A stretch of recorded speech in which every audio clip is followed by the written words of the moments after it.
At the end of this year, governments will reach a new international climate change deal in Copenhagen. The nations of the world are committed to sealing the deal on an agreed outcome.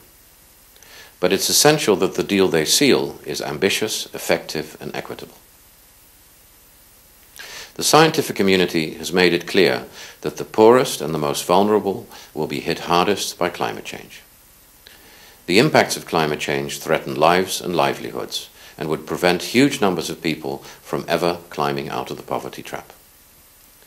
Climate change consequences, such as water shortages and drought, have the potential to destroy economic development gains. These impacts would prevent the Millennium Development Goals from ever being realized. For example, the availability of fresh water in Asia, particularly in large river basins, is projected to decrease due to the melting of glaciers. This could affect more than 1 billion people by mid-century. And by as early as 2020, up to 250 million people in Africa are projected to suffer water shortages due to climate change. So, how can climate change be addressed in an ambitious, effective, and equitable way? I believe that Copenhagen must achieve clarity on 4 essential political points, and these need to be resolved during the course of this year. First, there must be absolute clarity on mid-term targets for industrialized country emission cuts.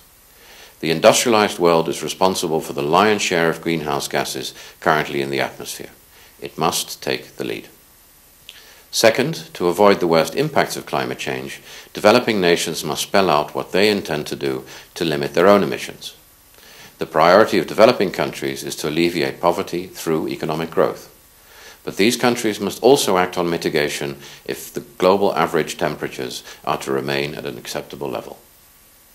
Third, Copenhagen must mobilize very significant financial and technology resources to enable developing countries to act further on adaptation and mitigation. And finally, a global system of governance is required that gives both industrialized and developing nations an equal voice in the management and deployment of these funds.